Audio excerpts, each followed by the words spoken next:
하나님께 영광을 돌립니다. 오늘은 종려주일입니다. 종려주일은 예수님께서 십자가에 못 박히시는 그 주간에 주일에 예루살렘 성에 입성을 하시죠. 그리고 월요일부터 목요일까지 성전에서 가르치시기도 하시고 성전을 정화시키기도 하십니다. 그러한 일정들을 쭉 행하신 후에 이제 목요일 날 밤에 붙들려서 밤새도록 신문과 또 고초를 당하십니다. 그리고 금요일 날 아침 9시경에 십자가에 못 박히시게 되어지고 금요일 날 오후 3시경에 운명하시게 되어집니다. 그리고 3일 만인 이제 부활절에 주일날 새벽에 예수님께서 부활을 하시게 되어지죠. 그래서 우리가 이렇게 예수님이 예루살렘 성에 입성하시는 날 나귀를 타고 입성하시는데 사람들이 종려나무를 들고 막 호산나 호산나 우리 왕이여 우리를 구원하소서 이것을 기념하여 종려주일로 보내게 되어지고 내일부터 이제 금요일까지 고난주간으로 보내게 되어지죠. 그래서 예수님의 고난을 묵상하고 그리고 이제 부활절 다음 주일을 예수님의 부활을 기념하고 감사하면서 부활주일로 보내게 되어집니다. 예수님께서 이 땅에 오신 이유는 무엇인가? 종려주일에 예수님께서 예루살렘 성에 입성할 때 호산나 우리 왕이여 우리를 구원하소서라고 말합니다. 그러니까 예수님이 이 땅에 오신 이유는 구원하시기 위해서 오신 거죠. 구원이라고 하는 것은 어디서부터 어디로 이렇게 옮기게 되는 것을 말합니다. from to입니다. 어디서부터요? 죄로 인한 깊은 고통으로부터 그리고 그것이 없는 자유와 생명과 영생의 세계로 옮기시게 되는 것, 이것이 구원이죠. 바로 이것을 위하여서 예수님께서 오셨습니다. 근데 예수님께서 오셨지만 아직도 이 땅에는 얼마나 많은 사람들이 고통 가운데 신음하고 있는지 모릅니다. 지금도 중동에서는 전쟁이 일어나고 그리고 수많은 사람들이 고통을 받고 죽어가고 있는 처참한 뉴스들이 때로 우리의 마음을 어지럽히지 않습니까? 그래서 예수님이 오셨지만 아직도 많은 인류는 여전히 고통 가운데서 신음하고 있습니다. 심지어 이 예수님을 믿고 있는 성도들 가운데서도 여전히 고통 가운데 신음하는 지체들이 있는데요. 오늘 말씀을 통하여서 어떻게 그 고통에서부터 구원이 이루어지고 십자가는 그 가운데 어떤 의미가 있는 것인가 하는 부분을 한번 나눠보고자 합니다. 여러분, 우리가 읽었던 그리고 우리가 얼마 전에 묵상하였던 예레미야 애가는 어떤 상황에서 쓰여졌습니까?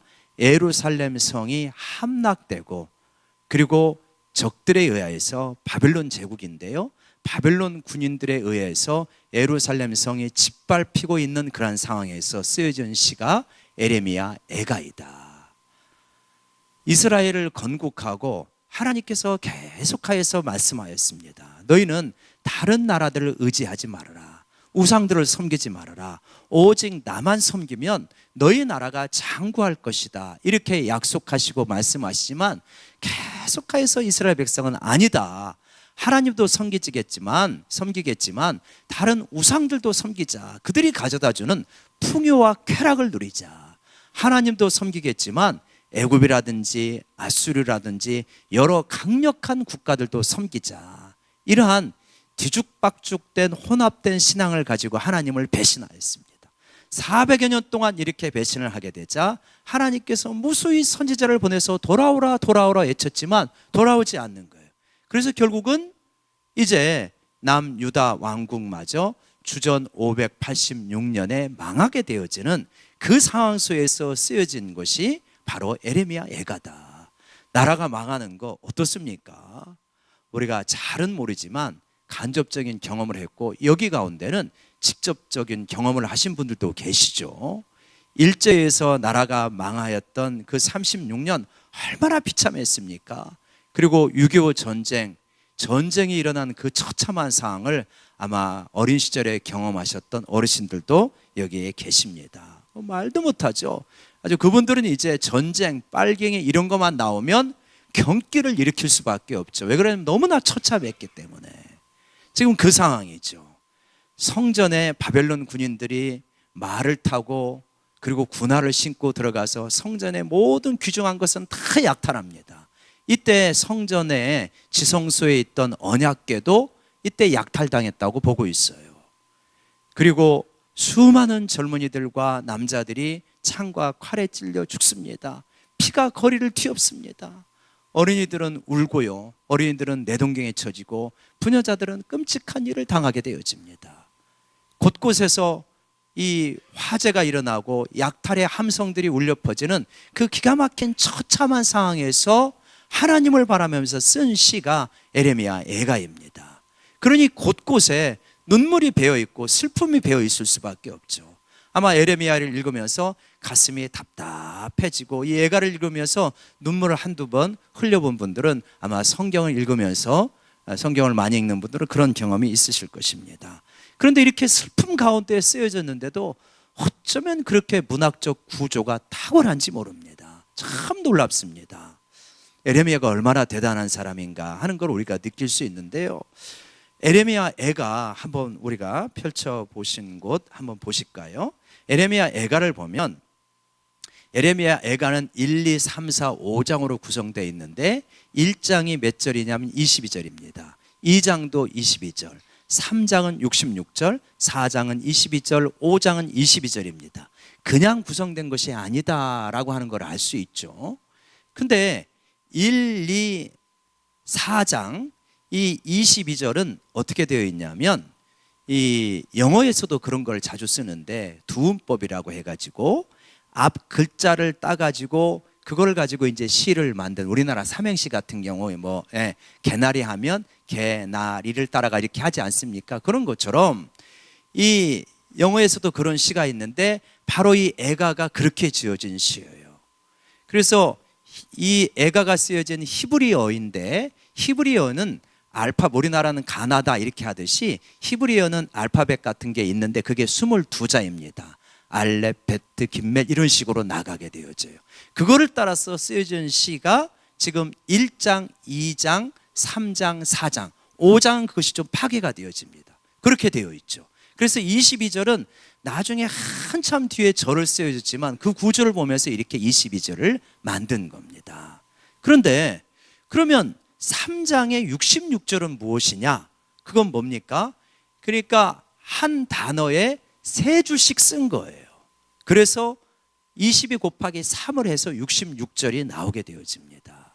그러면 에레미야 애가는 1, 2, 4, 5장보다는 3장이 중요한 메시지를 담고 있어요. 1, 2, 4, 5장은 어떤 그 비참하고 슬픈, 나라가 망하고 있는 처참한 상황을 말해주고 있습니다. 그 가운데 그렇게만 끝나면 안 되잖아요. 이 처참한 상황 가운데서도 뭐가 있다는 것입니까? 소망이 있다는 거예요. 희망이 있다는 거예요. 그 희망이 나타나고 있는 게 3장입니다. 우리가 읽었던 전후의 본문이에요.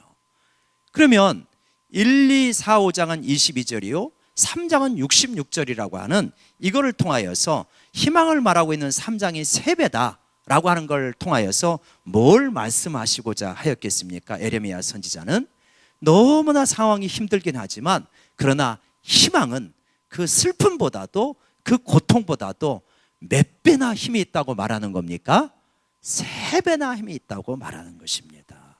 사랑하는 여러분, 우리가 아무리 어렵고 힘들다 할지라도 예수 그리스도 안에서 슬픔보다도 3배나 희망이 있는 이 3배나 힘이 센 이 희망을, 소망을 붙잡는 우리 모두가 되기를 원합니다.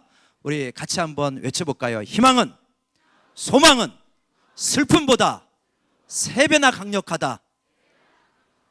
그 메시지를 이 구조를 통해서 말씀해 주고 있으신 것입니다. 한번 거기를 구체적으로 들어가 보죠. 19절에 보면 19절과 20절 우리 같이 한번 다시 읽어볼까요? 시작. 내 고초와 재난 곧 쑥과 담즙을 기억하소서. 내 마음이 그것을 기억하고 내가 낙심이 되오나. 내 고초와 재난이 쑥과 담즙과 같다는 것입니다. 쑥과 담즙은 우리가 먹었을 때 가장 쓴 거잖아요. 내 고난과 재난이 얼마나 힘겨운지 아주 그냥 쓸개즙을 먹는 것처럼 고통스럽습니다. 그러니 이렇게 고통스러우니 내 마음이 그것을 기억하고 생각해 보니까 어떻게 됩니까? 내가 낙심이 된다는 거예요. 낙심이 되어진다. 지금 뭐 주변에서 벌어지고 있는 상황은 너무 비참한 거죠. 그러니까 낙심이 되는 것이 어쩌면 자연스럽고 당연한 것입니다. 우리는 뭐 이 정도 상황이 되지 않더라도 조금만 힘겨운 일이 있으면 낙심되어지는 분들 많죠. 자녀하고 싸웠을 때 낙심되기도 하고요. 회사에서 명예퇴직 이야기 나오면 낙심되기도 하고, 미국발 금리 인상이 올해도 연달아 이루어진다라고 하는 기사를 보면 또 마음이 답답해지고 낙심되어지기도 하실 겁니다. 이렇게 낙심이 되어지는 거예요. 뭐 그것으로 끝나지 않죠. 그런데 21절에 이런 말씀을 하십니다. 우리 21절 같이 한번 읽어볼까요? 시작. 이것을 내가 내 마음에 담아두었더니 그것이 오히려 나의 소망이 되었사오문. 그러니까 낙심이 되는 이 상황을 마음에 담아두었더니 그것이 오히려 내 안에서 나의 소망이 되었습니다 라고 말합니다. 참 놀랍죠? 낙심이 되고 비참한 상황을 마음속에 담아두고 있는데 그것이 내 안에서 뒤집어져서 소망이 되어지는 이 역사가 일어나고 있는 것입니다. 이것이 뭐냐면 신앙의 힘이다. 이것이 뭐냐면 신앙의 신비다. 이렇게 말할 수 있어요. 굉장히 낙심이 됩니다. 상황을 보면. 근데 그것을 내 안에서 두고두고 지금 살피고 있는데 서서히 이게 소망으로 바뀌는 거예요. 표준 세번역 21절을 보면 표준 세번역에 이렇게 되어 있어요. 그러나 마음속으로 곰곰이 생각하며 오히려 희망을 가지는 것은, 곰곰이 생각하면서 희망을 가지는 것이 있다는 거예요. 그게 뭐냐면 22절일 때문에 희망이 생긴다는 거예요. 곰곰이 생각하는데 희망이 생기는데요. 22절 같이 읽어볼까요? 시작. 여호와의 인자와 긍휼이 무궁하심으로 우리가 진멸되지 아니함입니다. 곰곰이 생각해 보니까 희망이 생기는 건 뭐냐면, 상황은 너무나 처참한 것 같지만 여호와의 인자와 긍휼은 무궁하다, 끝이 없다는 거예요. 여전히 하나님의 인자와 긍휼이 우리 가운데 지금 부어지고 있습니다. 그래서 나는 희망을 갖습니다. 그걸 뭘로 알 수 있냐는 거예요. 뭘로 알 수 있습니까? 지금 다 나라가 망하고 끝났잖아요. 근데 알 수 있다는 거예요. 뭘로 알 수 있냐? 우리가 뭐 하지 아니었다고요? 진멸되지 아니하였습니다. 나무로 비유하자면 이 나무꾼이 와가지고 나무를 잘라버렸는데 잘라만 버린 거예요. 뿌리채 뽑지는 않은 거예요. 뭐가 남아있는 겁니까? 이사야서에서 말하는 것처럼 그루터기가 남아있는 거예요. 나라가 망하였지만 그루터기는 남아있는 모습 한번 보세요. 그렇죠? 나무가 다 베어졌잖아요. 나무가 희망이 없는 것 같지만 그 옆에서 지금 새싹 하나가 돋아나고 있는 거예요. 에레미야는 이걸 보고 있는 거예요. 지금 나라가 완전히 비참하게 망하고 처참하지만 그래도 그루터기는 남아있고 거기서 새싹 하나가 피어나고 있지 않느냐. 믿음의 눈으로 바라보면 이 새싹에서 줄기가 자라고 그리고 잎이 무성해지고 또다시 큰 나무가 될 것을 바라보고 있는 것이죠. 그래서 낙심할 수 있는 상황이지만 그루터기에서 이 솟아나는 새싹을 바라보면서 나는 희망을 갖습니다. 여러분, 우리들도 마찬가지입니다. 우리의 사랑이, 우리의 삶이, 우리의 상황이 마치 벌목꾼에 의해 가지고 그냥 이렇게 허리채 댕강 베어진 것 같은 그러한 상황이라 할지라도 우리에게 희망이 있는 거예요. 왜냐? 뿌리가 뽑히지 않은 거예요. 뿌리가 뽑히지 않은 것은 뭘 말하냐? 지금 우리가 이 자리에서 예배를 드리고 있는 이 상황 자체가 아직 우리 모두에게는 희망이 있는 줄로 믿습니다. 우리에게 믿음이 있는 거예요. 여러분, 어떤 분은 오늘 예배를 올까 말까 어쩌면 고민하면서 오신 분도 있을 거예요. 그런데요, 그러한 고민하면서 오는 가운데 그 오는 그 발걸음은 그건 뭘 말하는 거예요? 나에게 그루터기가 남아있고 새싹이 돋아나고 있다는 거예요. 겨자씨 하나를 만한 작은 믿음이라도 나에게는 있다고 하는 것을 반증하는 거예요. 하나님은 그것을 귀하게 여기십니다. 그 작은 믿음을 귀하게 여기시고 거기서 다시 역사를 일으켜 가시는 겁니다. 그래서 진멸되지 아니한 것을 바라보면서, 그러면서 하나님의 인자와 긍휼이 남아있구나, 여전히 무궁하게 그것이 흐르고 있구나, 우리는 하나님 앞에 400여 년 동안 불순종의 길을 걸어가서 망하였지만 하나님은 버리시지 않는다. 그러면서요, 기가 막힌 말씀을 23절에서 또 하십니다. 23절 같이 읽어볼까요? 시작. 이것들이 아침마다 새로우니 주의 성실하심이 크소이다. 아침마다 새로워지는 거예요. 밤에요, 큰 슬픔 가운데서 에레미야는 통곡하고 눈물을 흘리며 하나님 이 민족을 불쌍히 여겨달라고 기도합니다. 그런데 아침마다 새로워지는 거예요, 자신이. 지난 밤 사이에 낙심할 수 없는 상황을 붙들고 눈물 흘리며 기도하였지만 그래도 하나님의 긍휼과 자비가 여전히 흐르고 있다는 것을 깨닫게 되어지고, 그러면서 밤 사이에 이 하나님의 긍휼과 자비를 붙들면서 아침에 새로워지는 거예요. 새로워지는 자신을 발견하는 거예요. 또 아침마다 새롭다 본 것은 이렇게 말할 수도 있어요. 밤은 심판의 시간이에요. 고뇌의 시간이에요. 번뇌의 시간이에요. 그러나 밤이 지나고 나면 아무리 고통스럽고 밤이 힘들어도요, 뭐가 옵니까? 아침이 오는 것입니다. 이게 하나님의 성실하심이에요. 심판의 시간인 밤과 같은 그러한 어두운 시간이 있고 절망의 시간이 있고 좌절의 시간이 있다 할지라도, 그리고 반드시 뭐가 온다? 아침은 온다. 새벽은 온다. 그러니까 그 심판 다음에는 반드시 뭐가 있다는 것입니까? 하나님의 용서가 있고 하나님의 회복이 아침이 오는 것처럼 그렇게 오게 된다고 하는 것을 믿음 가운데 고백하고 있는 것입니다. 그러면서 에레미야는 뭐라고 말합니까? 이러한 기도 가운데서 여호와는 나의 기업이시기 때문에 내가 그를 바랄 것이다. 그러면서 이렇게 기도하는 가운데 에레미야의 마음속에 희망으로 바뀌고 아침으로 바뀌는 이 역사가 뭘 통해서 이루어지냐면 이미 에레미야에게 주신 말씀을 통해서 이루어지는 것입니다. 그 마음의 변화가 그렇게 이루어지는 거예요. 우리가 한번 같이 보실까요? 이 에레미야 애가를 쓰기 전에 에레미야서를 쓰지 않았습니까? 그 에레미야서 29장을 한번 같이 보실까요?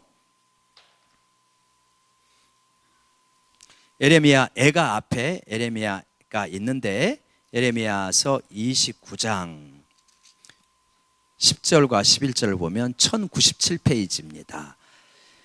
에레미야가 탄식 가운데 그러면서도 하나님의 인자와 긍휼을 붙들고 슬픔에서 희망으로 바뀔 수 있는 것은 무엇이냐? 하나님의 신실하심에 대한 고백이고, 그 신실하심의 고백의 그 핵심에는 하나님의 약속이 있는 것입니다. 이 약속을 아침마다 새롭게 하시는 하나님을 통하여서 바라보는 거예요. 10절과 11절 에레미야 29장 10절과 11절 같이 읽어볼까요? 시작. 여호와께서 이와 같이 말씀하시니라. 바벨론에서 70년이 차면 내가 너희를 돌보고 나의 선한 말을 너희에게 성취하여 너희를 이곳으로 돌아오게 하리라. 예, 70년이 차면 나의 선한 말을 성취할 것이다. 너희를 돌아오게 하고 회복한다는 이거를 성취하게 할 것이다. 70년, 긴 세월입니다. 지금 이 에레미야가 선포하는 이 말씀을 듣는 사람들은 이 성취를 못 봐요. 대부분 못 봅니다. 에레미야 말을 못 알아듣는 어린애나 혹시 이 성취를 볼까 말까 하는 거죠. 그의 아버지와 어머니는 바벨론의 포로로 끌려가서 죽을 것입니다. 그러나 그의 자녀들은 70년 후에 돌아올 것이라는 거예요. 그걸 말하고 있죠. 그러면서 11절 우리 같이 한번 읽자. 시작. 여호와의 말씀이니라. 너희를 향한 나의 생각을 내가 아나니 평안이요 재앙이 아니니라. 너희에게 미래와 희망을 주는 것이니라. 지금 상황은 어떤 상황인데요? 아까 처음에 묘사한 것처럼 나라가 망하고 모든 것이 약탈당하는, 공의라고는 찾아볼 수 없고 자비라고는 찾아볼 수 없는 그러한 멸망당한 백성들의 상황입니다. 그 상황에서 하나님이 물론 그 전에 말씀하신 거지만 말씀을 하시는 거, 너에게 심판은 어쩔 수 없다. 그거는 너에게 내려질 것이다. 그러나 그렇게 심판과 재앙이 있다 할지라도 너희를 향한 나의 생각을 내가 확실히 알고 있다. 미적미적하고 모호한 것도 아니다. 뭐냐? 평안이요 재앙이 아니라. 너희는 지금 재앙을 당하지만 나의 생각은 재앙 이면의 평안이 내 생각이고 내 마음이다. 그리고 너희에게 무엇을 주는 것입니까? 미래와 희망을 주는 것이니라. 여러분, 심판의 자리, 재앙의 자리, 그 이면에는 하나님의 이 평안이 있다는 걸 믿으시기 바랍니다. 지금 현실은 도대체 미래와 희망이 보이지 않지만 하나님의 약속은, 현실 너머에 있는 하나님의 약속은 미래와 희망을 주시는 것이구나. 이 약속을 붙잡으시기를 바랍니다. 이 약속을 붙잡는 자들에게는 아침마다 새로워지는 역사가 일어나는 거예요. 하나님의 성실하심이 크다는 것을 맛보게 되어지는 것입니다. 우리가 이거를 체험합니다. 깊은 슬픔 속에서 눈물 흘리며 하나님 옆에 기도할 때요, 이상하게 희망을 주는 말씀이 떠올라요. 그리고 그걸 붙잡습니다. 그러면서 내 마음이 회복이 되어지는 것을 경험하게 돼요. 하룻밤 사이에 일어나는 이야기입니다. 예배를 드리다가도 마찬가지. 너무 힘든 마음으로 왔지만 말씀을 듣고 찬양하라고 기도를 하는 가운데 하나님이 내 마음을 만져주시는 걸 느껴요. 그리고 나갈 때 너무 바뀌어요. 내가 똑같은 사람이에요. 똑같은 상황이죠. 그런데 내 마음이 바뀌어요. 시야가 바뀌어요. 그러면서 내 안에서 희망이 솟아나는 것을 느끼는 거예요. 저 깜깜한 밤이지만 여명이 오고 있구나 하는 것을 느끼게 되어지는 거예요. 그것이 역사입니다. 성령의 역사입니다. 여러분, 목회자가 이제 힘든 순간이 있는데 장례식을 치를 때 어떤 장례식은 너무나 힘이 듭니다. 예를 들어서 신앙생활 잘 하시는 집사님이나 권사님이 이제 90이 넘어서 돌아가신다. 그러면 예배를 드릴 때 그렇게 큰 부담은 없잖아요. 신앙생활 잘 하셨고 어느 정도 천수를 누리셨으니까 호상이라는 말은 못하겠지만 그래도 예배를 드리고 같이 밥을 먹으면서 이런저런 이야기도 하다가 가끔 웃기도 할 수 있습니다. 그러나 자녀가 먼저 떠나는 경우에는 참 뭐라고 드릴 말씀이 없어요. 설교자는 굉장히 고뇌하게 되어집니다. 그럴 수밖에 없잖아요. 그러한 장례에 그 어떤 설교를 했던 분이 있는데 크레이크 반즈라고 하는 목사님이 있습니다. 그분이 장례식에서 한 설교가 있는데 이분이 이제 믿음이 좋은 부모 밑에서 아이가 태어났습니다. 근데 미숙아로 태어났어요. 3주 동안 사투를 벌였습니다. 그런데 3주 만에 아이가 죽은 거예요. 거기서 크레이크 반즈 목사님이 장례 설교를 하게 되어집니다. 그러면서 설교를 쭉 하시면서 결론 부분에서 이렇게 말합니다. 여러분이 이 비극을 원망하며 지내기로 선택한다면 여러분의 마음은 점차 어두워질 것이며 마침내 그 어떤 것도 사랑할 수 없는 지경에 이를 것입니다. 비극이잖아요. 재앙이잖아요. 끔찍한 일이잖아요. 이 비극 속에서 원망하며 지내기로 뭐 한다면? 선택한다면. 나 하나님 원망할 거야. 하나님이 좋으신 하나님은 무슨 좋으신 하나님이야? 나 하나님 원망할 수밖에 없어. 그것을 내가 선택한다면 내 마음은 점점 어두워질 것이다. 그리고 이 세상에 있는 그 어떤 것도 사랑할 수 없는 상태에 이를 것입니다. 그러나 여러분이 이 아이 이름이 케이시였어요. 케이시로 인해 받게 된 선물들에 대해 하나님께 감사하기로 한다면 그 갓난아이가 남기고 간 여리고 부드러운 마음을 여러분의 마음속에서 발견할 수 있을 것입니다. 기가 막힌 상황이지만, 비극적 상황이지만 그래도 케이시로 인하여서 받았던 위로를 감사하고 3주 동안 함께 지내었던, 3주 동안 그 아이가 버렸던 그 분투와 용기를 기억하면서 하나님 앞에 감사하기로 한다면 우리의 마음은, 그 부모의 마음과 그 친척들의 마음은 케이시의 마음과 같은 그러한 부드러운 마음, 여린 마음으로 남게 될 것입니다 라고 그렇게 이야기를 합니다. 결국은 뭐라는 것입니까? 우리에게는 무엇이 있다? 실존적 선택이 남아있다. 끔찍한 비극과 재앙, 그것이 우리가 잘못하여서 이루어진 것이든 혹은 우리의 잘못과 무관하게 이루어진 것이든 그 가운데서 내가 하나님을 원망하고 계속하여서 어둠 속으로 갈 것이냐, 그 가운데서도 하나님의 선하심을 붙들고 믿음으로 나아갈 것인가? 실존적 선택이 여러분에게 남아있다라고 말하는 것입니다. 에레미야도 그렇고 우리들도 그렇고 하나님의 믿음의 사람들은 이 상황 속에서 그래도 하나님의 인자와 긍휼이 무궁함을 믿고 하나님의 선하심을 믿고 우리가 나아가야 될 줄로 믿습니다. 그것이 우리들에게 에레미야가 요청하고 있는 것이죠. 심판의 자리에 긍휼이 있다는 거예요.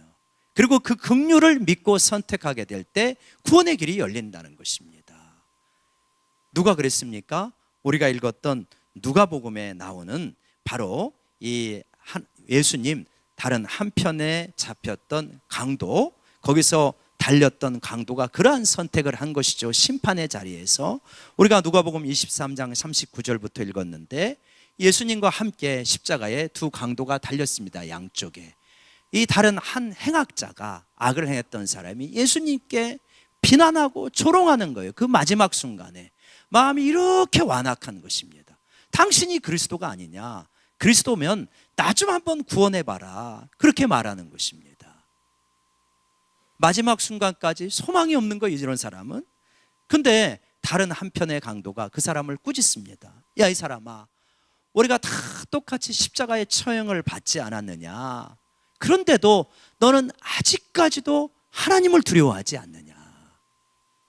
우리는, 너와 나는 우리가 십자가에 달릴 만큼 끔찍한 행악을 했다. 악한 짓을 저질렀다.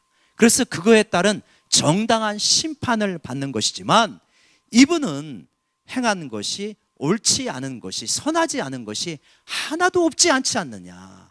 우리가 지금 곁에서 보니까 그걸 알 수 있지 않느냐? 이렇게 말을 하는 거죠. 그러면서 강도가 기가 막힌 말을 하지 않습니까? 42절, 누가복음 23장 42절 같이 한번 읽어볼까요? 시작. 이르되 예수여, 당신의 나라에 임하실 때 나를 기억하소서. 이 십자가 다른 한편에 달린 강도는 두 가지 특징이 있는 거예요. 마지막 순간에 하나님을 두려워하는 마음을 회복하였습니다. 하나님을 두려워하면서 심판 이면에 있는 하나님의 긍휼을 의지하는 거예요. 그러면서 주님의 나라가 임하실 때 나를 좀 기억해 주십시오. 하나님의 긍휼을 의지하고 그 긍휼에 의지하면서 신앙의 고백을 하게 되어집니다. 그때 예수님께서 말씀하시죠. 내가 진실로 너에게 이른다. 너 이거 분명히 믿어도 돼. 확실히 이루어질 거야. 내가 진실로 너에게 말하니까 오늘 너는 나와 함께 낙원에 있으리라. 할렐루야. 오늘이라고 하는 시간을 정해줘요. 영혼의 세계로 들어가시는 주님이신데 오늘이라고 하는 이 시간을 정해주면서 오늘이라고 하는 24시간 안에 너와 나는 낙원이라고 하는 이 세상이 없는 새로운 공간에서 네가 나와 함께 영원히 있게 될 것이다. 엄청난 구원의 선포를 하시는 거죠. 해방의 선포를 하시는 거죠. 여러분, 심판의 자리, 고통스러운 자리고 처참한 자리지만 그 심판의 자리 이면에 있는 하나님의 긍휼을 의지하고 신앙을 고백할 때 놀라운 구원의 역사가 이루어지는 것입니다. 십자가가 그것을 대표적으로 우리에게 보여주죠. 십자가는 무엇입니까? 십자가는 심판의 자리입니다. 예수님이 우리의 모든 죄를 짊어지고 십자가에 죽으실 때 처참한 고통을 당하였어요. 아마 에레미야 애가에 보이는 그 처참한 고통은 그들만 당하는 게 아니라 우리의 종말에 당해야 될 고통이 바로 그와 같은 고통이죠. 그런데 그 고통을 예수님이 다 가지고서 십자가에 죽으신 거예요. 그러면서 다 이루었다. 그런데 그 고통, 그 너머에 있는 하나님의 긍휼과 사랑을 네가 의지할 때 너에게는 참다운 구원의 길이 열릴 것이다 라고 십자가는 우리에게 말해주고 있습니다. 이번 한 주간 이 십자가의 고난을 묵상하시기를 원합니다. 그래서 예수님이 나가신 처절한 고통은 에레미야 시대의 백성들이 당했던 고통과 비슷한 선상에 있고 바로 내가 당해야 될 고통을 예수님이 그렇게 당하고 계시는구나. 그러나 그 십자가의 고통만 있는 게 아니라 그 십자가에 아주 너무나 강하게 배어나오는 하나님의 긍휼과 사랑에 우리 자신을 맡기는 것입니다. 고난을 묵상하면서 긍휼과 사랑에 우리 자신을 이 강도처럼 맡기게 될 때 내가 진실로 내게 이르노니 네가 나와 함께 오늘 영원히, 오늘부터 영원히 낙원에 있으리라. 이러한 역사가 일어나게 되는 줄로 믿습니다. 그리고 참다운 의미에서 고통으로부터의 구원이 진정한 구원의 역사가 이 땅에서부터 오늘부터 이루어지게 된다는 걸 믿으시기 바랍니다. 기도하겠습니다.